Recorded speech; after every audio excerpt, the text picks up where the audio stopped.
আসসালামু আলাইকুম রহমতুল্লাহি বারাকাতু। তো চলে আসলাম একটা ফার্মে গরুগুলাকে আজকে কৃমিনাশক ব্যবহার করব। কৃমিনাশক কি ব্যবহার করব সেটা আপনাদের দেখাবো, আর কিভাবে ব্যবহার করা হয় সেটা আপনাদের দেখাবো। যে গরুগুলা ফার্মার আছে, অনেকে লোক আছে ডাক্তার পাওয়া যায় না, সেক্ষেত্রে সহজভাবে কিভাবে চামড়া নিচে নাইট্রোনেক্স এমিকটিন প্লাস ব্যবহার করা যায়। তো আপনাদের প্রশ্ন থাকতে পারে নাইট্রোনেক্স এর সাথে এমিকটিন কেন ব্যবহার করা হয়। নাইট্রোনেক্সটা কলিজা কৃমির জন্য খুবই উপকার, এবং এমেকটিন প্লাসটা হলো বহিরাগত যেগুলা আছে কৃমি থাকে ওইগুলা ধ্বংস বিক্রি করে।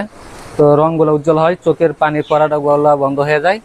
তো আপনাদের দেখাবো প্র্যাকটিক্যালি কীভাবে কৃমিনাশক এমেকটিন অথবা নাইট্রোনেক্স ব্যবহার করা হয়। সেটা ব্যবহার করব। দুই পাশে দুইটা ইঞ্জেকশন দিতে হবে, অবশ্যই এটা জানতে হবে আপনাদের। কখনোই এক সাইডে দিবেন না, তাহলে গরুর ক্ষতি হতে পারে। তো চলুন দেখা যাক কিভাবে প্র্যাকটিক্যালি ইঞ্জেকশন দেওয়া হয় নাইট্রোনেক্স অথবা এমেকটিন প্লাস। ধন্যবাদ। তো দেখতে পাচ্ছেন নাইট্রোনেক্স এমেকটিন প্লাস নিলাম। তো খামারিদের জন্য খুবই সহজ, ডাক্তার ছাড়া কিভাবে দেওয়া যায় সেটা আপনাদের প্র্যাকটিক্যালি দেখাইতেছি। খুবই সহজ।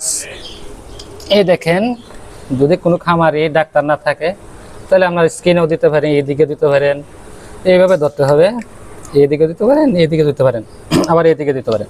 তবে সবচেয়ে সহজ হলো আপনাদের জন্য যারা ডাক্তার পান না অনেক সময়, এইভাবে পিক করলেন, দেখছেন মাংস ঢুকে গেছে। এখন চামড়াটা সেইভাবে এইভাবে টান দিলেন, নিডিলটা চামড়া নিচে এইভাবে, ক্যামেরা দেখান ভালো করে, এই দেখেন নিডিল চামড়া নিচে আছে। তো আস্তে আস্তে আমি এই যে পুশ করে দিলাম, দেখেন কোনো ফোলা নাই। আপনারা দেখতে পাচ্ছেন। এখন ব্যবহার করবো এমেকটিন প্লাস, সেটা ওই সাইডে দিতেছি। সেম একইভাবে আপনারা ব্যবহার করবেন, লক্ষ্য রাখেন ভিডিওটা।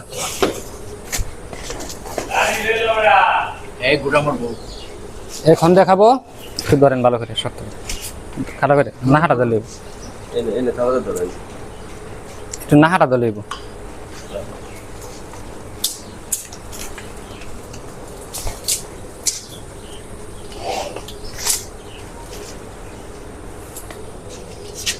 তো দেখেন, এই দেখেন চামড়া নিচে দিতেছি, আগেরটা মাংস দিছি আপনারা মানে সহজভাবে বোঝার জন্য।